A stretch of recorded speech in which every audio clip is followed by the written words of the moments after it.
Anak-anakku sekalian, saya harap kalian dalam keadaan sehat walafiat di rumah dalam pembelajaran jarak jauh hari ini.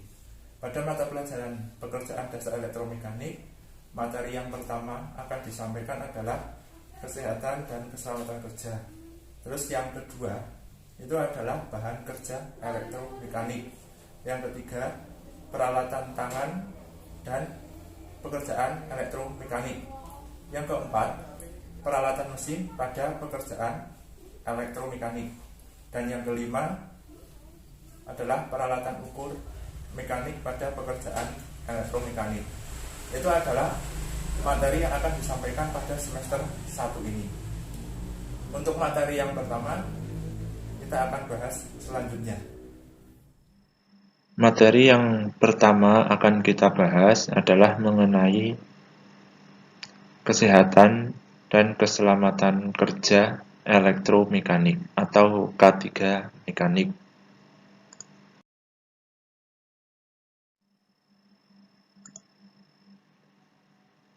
Konsep K3 mekanik mencegah, mengurangi, bahkan menihilkan resiko kecelakaan kerja atau zero accident.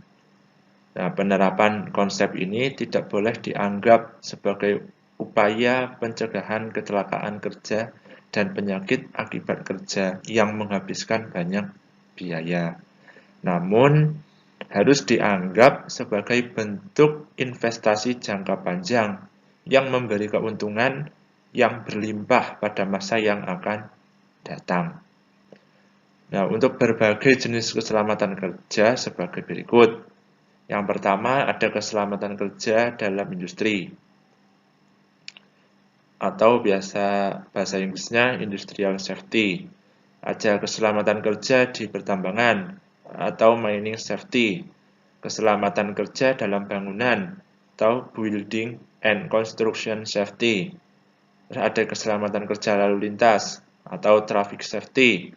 Keselamatan kerja penerbangan atau flight safety. Ada keselamatan kerja kereta api, railway safety.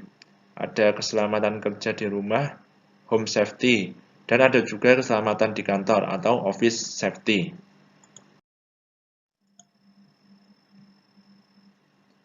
Nah, yang selanjutnya itu ada tujuan K3. Yang pertama, tujuan dari K3 itu adalah melindungi tenaga kerja atas hak keselamatannya dalam melakukan pekerjaan untuk kesejahteraan hidup dan meningkatkan produksi dan produktivitas nasional. Jadi setiap tenaga kerja itu mendapatkan hak atas keselamatan kerja. Yang kedua, menjamin keselamatan setiap orang lain yang berada di tempat kerja tersebut. Yang ketiga, memelihara sumber produksi agar dapat digunakan secara aman dan efisien. Yang selanjutnya adalah Undang-Undang K3 atau Kesehatan dan Keselamatan Kerja. Ada pasal 27 ayat 2 Undang-Undang Dasar 1945.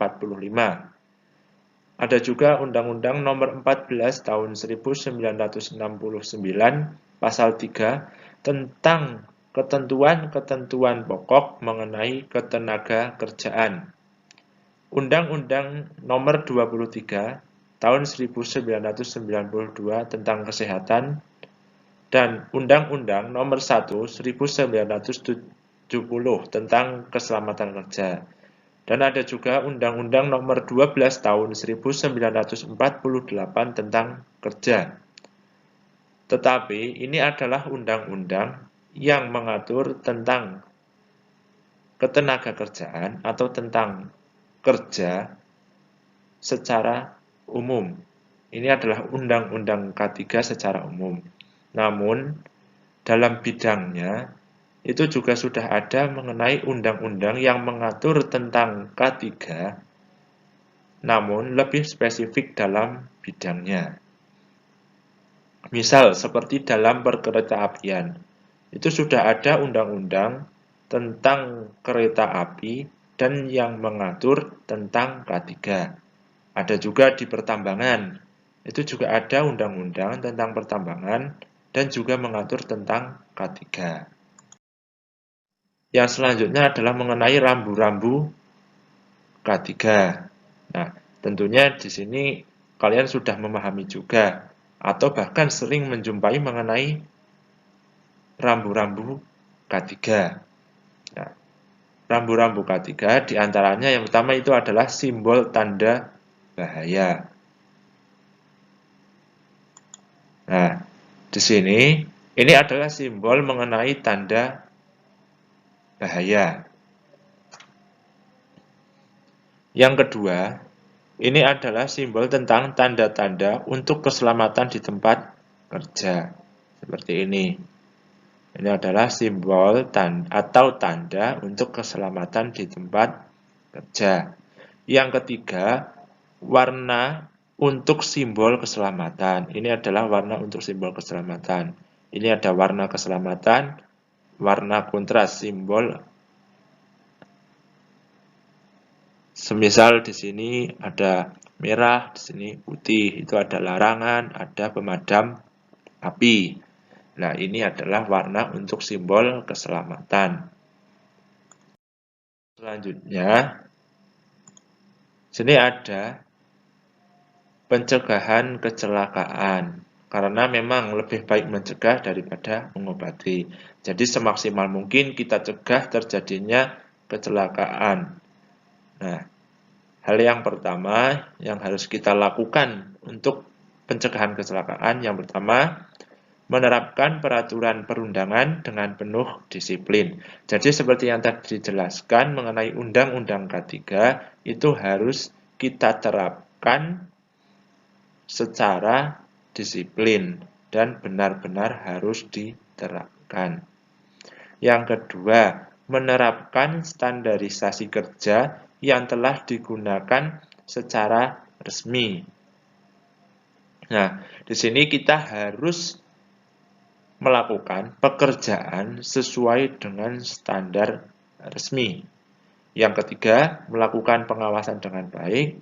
Di sini melakukan pengawasan itu adalah bagian untuk pengawas. Jadi pengawas itu bertanggung jawab untuk melakukan pengawasan dengan baik agar tidak terjadi kecelakaan. Yang keempat, untuk memasang tanda-tanda peringatan. Jadi seperti tadi yang dijelaskan, rambu-rambu K3 itu ada beberapa tentang tanda-tanda peringatan.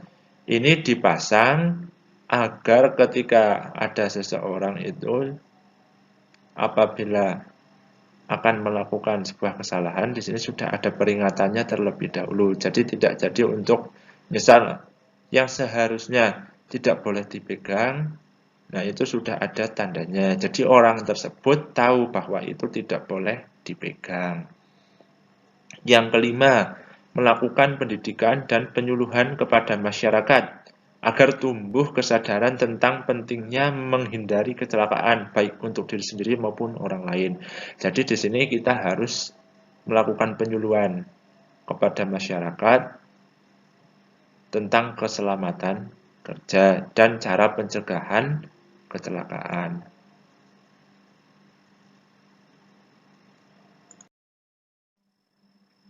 Nah, itu untuk pertemuan kali ini. Untuk materi K3, kita lanjutkan untuk video yang berikutnya. Karena memang untuk materi K3 itu masih belum selesai. Nah, silahkan pelajari materi-materi ini. Dan untuk materi selanjutnya akan ada di video berikutnya. Saya terima kasih. Saya akhiri. Wassalamualaikum warahmatullahi wabarakatuh.